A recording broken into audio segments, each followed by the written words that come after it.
to me, this man, your driver, Mike, right? The best channel when it comes to food delivery by far. And I've watched this guy. I've met him. I've had pizzas with him. I've been to a party with him, right?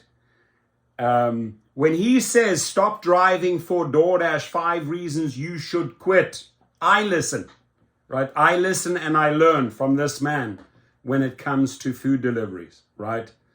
Creme de la creme, top of the notch information, high quality videos. So let's jump right in and find out from Mike why you should stop driving for DoorDash. And honestly, what I think about DoorDash, that's obviously my personal opinion. I think the CEO is trash. I think he's milking their drivers. I think he's abusing their drivers, right? I don't like his business ethics at all, stealing DoorDash's tips. I mean, the guy's been in court, settled for cents. Just trash. The trash of the trash CEOs, Tony Zhu, is in the top 3 out there. So let's listen to Mike. And believe me, people listen, and there will be a lot of DoorDashers. This is going to hurt DoorDash tremendously, this video, with 114,000 subscribers. Sounds a little crazy, right? Like the most popular side hustle, if we look at the numbers, if I asked you right now, actually comment down below, what is the main side hustle that you're doing right now in the gig economy? Bet it's going to be this one. Looking at the numbers, millions of drivers driving for this app. The drivers that I meet in person, I ask what they're doing. It's this one. It's DoorDash, right? It's driving for DoorDash as a dasher. But in this video, I got 5 reasons why you might want to quit because no one else is going to tell you. Number 1, obviously, as we always say here, if you're not hitting the basic metrics of side hustle success, it's not worth it, right? So $1.75 paid out per mile and $25 per hour. Why? Because there's expenses with operating your vehicle with these apps. So if there's not a lot of margin there, you should quit. But let me take it a step further. How long do you think you'd have to drive for? Looking at your numbers, and actually you should be tracking your numbers. We have a spreadsheet available for you. It's price smart, so you don't got to spend a ton of money on it. It's linked down below. But how long do you think you need to drive for to understand, okay, it's not worth it at this point? If you're driving for DoorDash, a week's not going to tell you anything. I think 2 weeks, 3, 4 weeks, which is like a month there, I still don't think that's long enough. I really think you need to drive for about 6 weeks, let's say a month and a half, to really start to understand your numbers. And obviously it's going to depend on how much you drive, right? If you drive like 1 day a week, and interestingly, actually I just thought of this, comment down below, how long do you drive? Like how many hours do you allocate per week? Because even DoorDash says most dashers are dashing like 5 hours a week, which is fine. I mean, this is a side hustle thing. So I would look at your numbers on that spreadsheet and I would see in my market, how's the average bonus pay? What's the average tip? How are my customers behaving? And how much am I making per hour? What is my average pay per hour? Again, that's why that spreadsheet's super powerful.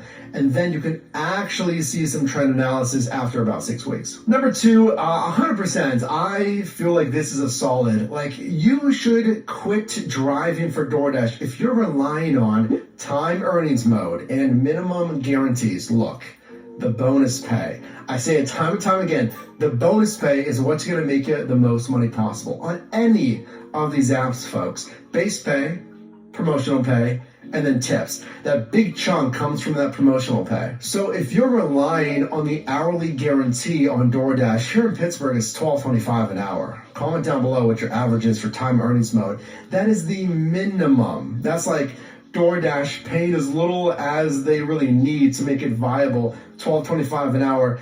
It's not really worth it. Are there other things you could be doing to make more money? And or if you find yourself sitting like 10, especially 15 minutes in between requests, and I don't think that's talked about enough. You should ideally be, getting requests instantaneously, as in I decline and I get another request. Even a minute's fine. Even like 3 minutes is pretty decent. Lunch rush, breakfast, maybe it's not as busy. But if you're sitting around for, again, 10 to 15 minutes in between requests, then you might want to quit. And number 3, I kind of alluded to this, but there's better money on different apps. Listen, there's a lot of apps out there. I understand that DoorDash is like the biggest, huge, like 60% market share in the food delivery space. And I agree that food delivery is attractive because it's like generally safe, no passengers, and I really feel like it's less labor intensive than other apps. So Shipt and Instacart, I gotta go in the grocery store, I gotta navigate, there's customers there, it's gonna take a long time, navigating my buggy, right? And package delivery with, let's say, Amazon Flex, gotta go to the warehouse, I have no idea where I'm going until I get to the warehouse and I scan that QR code. Then I could have, well, I'm going to have, it's not even a question, 30, 40, 50, 60 stops during my shift. And then there's Walmart Spark, which I initially really liked doing here in Pittsburgh. Comment down below what you think about Spark.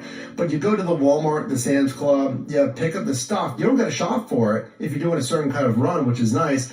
Associates load it into your vehicle, but I've had the problem of waiting and waiting and waiting and waiting at the pickup spots. Conversely, if you're not making a lot of money on Doordash, you have to look at some other side hustles, because there could be good money, and there's actually data. Check it out. There's data that says different cities have just a different market share of these apps. Uber Eats could have a bigger market share, or at least a sizable market share versus Doordash. And actually that rolls into point number 4, that you might want to quit. And I don't think anyone's really telling you this, and I want to tell you this here, that, by the way, before I do that, can you drop a like on this video? Consider subscribing, because this next one is going to be a bomb here. You should quit if you've hit your earnings goals. Now, I've polled you, our team members here. I asked you why you're side hustling. And in fact, when I first started side hustling in October of 2015,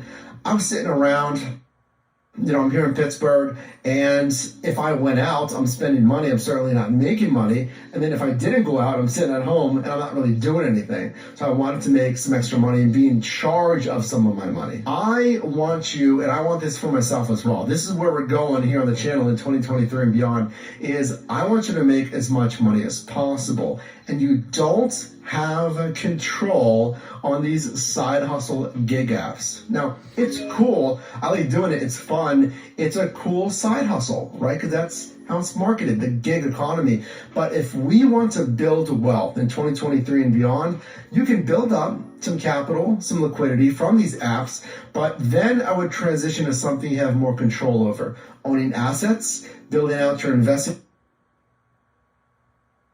portfolio, starting that business, a product, course, let's go, service, starting a YouTube channel or just social media, which I think is a massive opportunity right now to monetize across socials as well, because you have more top line control there. Let's say the product, product, course, or service. I have my website. I'm looking to do more with actual physical products in the future as well. But then I have control of the product, the pricing, the margin, even the sourcing, if it's a physical product, the quality of it, the logistics. Sorry about that. Of it, and then finding your clients, nurturing the client base, the advertising, all of that. And I know it's a lot. I know it's like a big step from doing a side hustle app where you go online or you schedule and you do food delivery. And I've always said, I just want you to hit your number. If you want to make 5K extra, 3K extra, or if you want to hit a certain yearly number, 30, 40, 60, 80K a year, I just want you to hit your number. I mean, whatever the number is for you, because I want you to be happy with that target, but I also want to challenge you a bit as well. And number 5, which I feel like sounds kind of funny, but it is true. If you hate this stuff, if you're not having the least bit of fun, you should quit. And believe me, so true. When I've done this stuff, it was 2018, I think, when I got fired from a job, and then I lost another job a couple of years after that for different reasons. The first company just went under. But when that company went under, I did this stuff full time. So if you're watching this video, like, dude, I'm doing this stuff full time because I have to make ends meet. I have to, whatever, the bills, the credit card debt, and I don't have any options. Then I've been there. Extended from that, if you're doing this in, let's say, the pool that is, you have some discretionary income. You are truly doing this as a side hustle because you have a 9-to-5, a traditional job that's bringing in some money. If you hate doing Walmart, Shipt, Instacart, or Doordash in this case, then again, it goes back to looking for something else that makes you happy. So I want to stop the video there. I think his number five is the most important one, right? Because day in, day out, 7 days a week, or if you're working 5 days a week, if you hate your job, if you hate what you are doing, you will live your life in misery, right? Only do what you love, right? Be passionate about it. And it's exciting when you wake up if you love what you're doing, right? If you wake up and, oh my God, I gotta go and Doordash again. No, just to make ends meet. You're not enjoying your job. So I just want to highlight number five here. I think it's the most important point in the video. I appreciate Mike. And Mike, my invite to you is I'd like to set you up as an affiliate, give you a 30% commission on Gig Rocket and on the new company that's launching called Activation Hero, right? So put those links beneath your network and we will send you the checks. Hit me up if that's something you would support in your channel. So I'm reaching out to all the YouTubers and offering them a healthy affiliate split on Gig Rocket and Activation Hero. Mike, thank you for everything. Years and years and years and years and years back, we met at a party. He remembers, I'm sure, I was there in they call it the ice cream truck. I had these FedEx trucks, and it used to be a mobile referral sign-up office that goes from San Diego to San Francisco. I had a couple of those on the road signing up drivers every single day, and it had a giant Uber and Lyft logo on it. We had a little party in there, had a lot of giveaways. I gave him, I think, some Uber and Lyft neon signs, and I really connected with this gentleman. And I knew at that time, and he was just starting out, that he was going all the way. He's shot way past me. He has way more subscribers. His YouTube money is probably way, way higher. What I do love about his future thinking is that he says diversify. I've done that all my life. Diversified, have multiple different income channels, from real estate, commercial real estate, to limousine companies, fleets, you name it. I like getting money from everywhere. And if something is slowing down, I'll look at it and I'll analyze it and I'll switch gears and I'll correct it, right? That's what every businessman or businesswoman does. So I'm excited to see this guy's going to be super, super successful. I'll tell you, 5 years from now, this guy is mega.